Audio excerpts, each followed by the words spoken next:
In another chapter, we had learnt about this system which is called as the public distribution system, in case you remember, wherein we are providing the food grains at subsidized rate. In case you remember about it? No? Okay. You don't remember?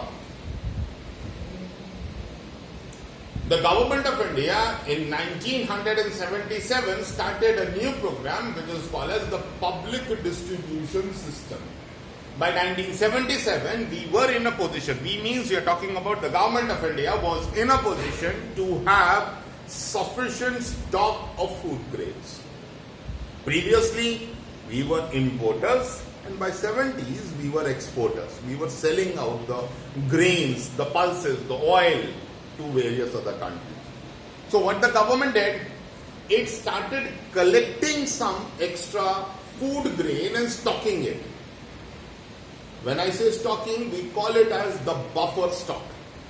Buffer stock is a stock which is maintained by the government of India to face any eventualities. Eventualities means this year we had plenty of rain, but we don't know about the next coming monsoon. We don't know whether it is going to be flooding or it is going to be a drought. We don't know whether we might be having a war-like situation. We might be having internal rebellion. In any case, the production is going to decrease, but the number of human population is increasing. That means every single day we have got extra mouth to feed. To block that gap, the government purchases certain quantity of food grain, keep it in reserve so that it can be dispersed of in the time of requirement. Example is, last year we had seen something called as the COVID lockdown, and the government distributed free ration to those underprivileged people who were not able to buy that food. There was a total lockdown.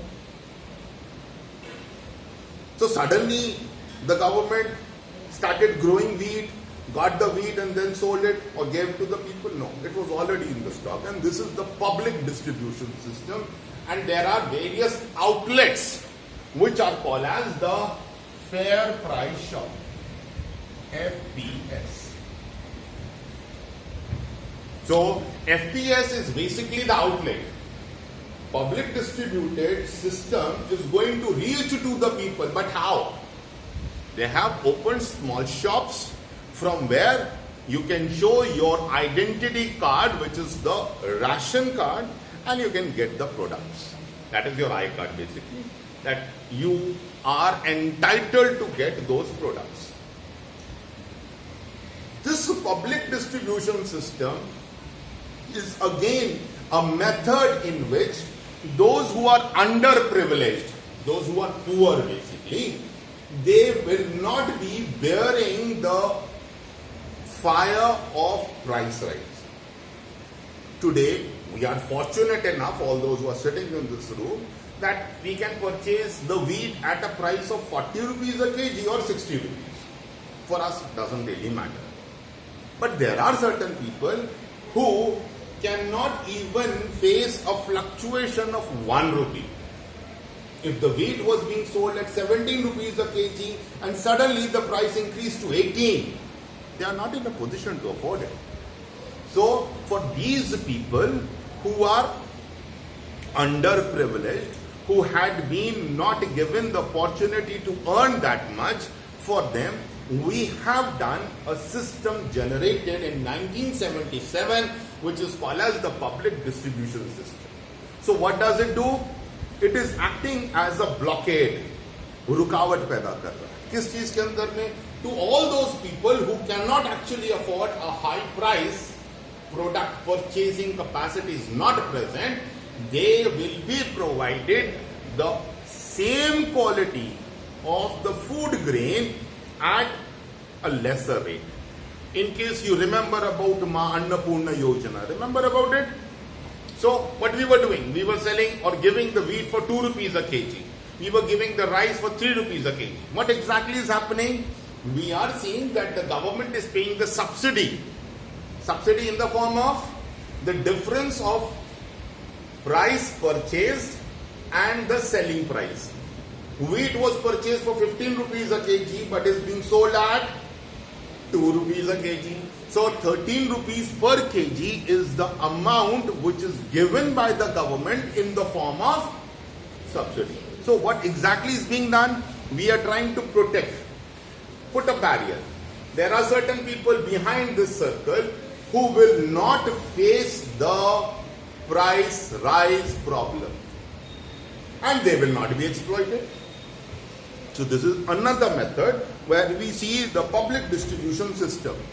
The number D point, which talks about a system for verifying weight and measures along with the purity of goods. So there is a special department being created. Whenever you go and purchase certain things which are sold on weight, you might be seeing some balance machines, or you might be seeing some electronic, now it is much more electronic weight machines. But come what may be, every machine is supposed to be checked thoroughly every year that it is giving you the same weight as the standard format is. If you are purchasing 1 kg of apple, actually you are getting 1 kg of apple or not? How you are going to see it? The weight machines need to be verified by this department, which is called as the weight and measurement department, which is controlled by the government of India, which every year takes the clue whether the machines are giving out the right result or not. Same is with the measurements. You go and purchase cloth. So you have purchased 1 meter of cloth. Actually, is it 1 meter or not? Who is going to verify? We have got a separate department which actually sees to it that everything remains standardized. You purchase 1 meter cloth in Navsari, it should be 1 meter. You go to Ahmedabad, it should remain 1 meter. It should not either become 1.2 meters nor it should become 0.8 meters. So this standardization is carried out by the department, and in this standardization we are going to have something which is called as the various symbols and signs which are going to be allocated, which we will do in your next class, that is ISI or BIS and wool marks and so on. So because of the limitation of the time, we will keep it this much for today, and say a day after tomorrow, whenever it is going to be there, we are going to go into the detail of this one and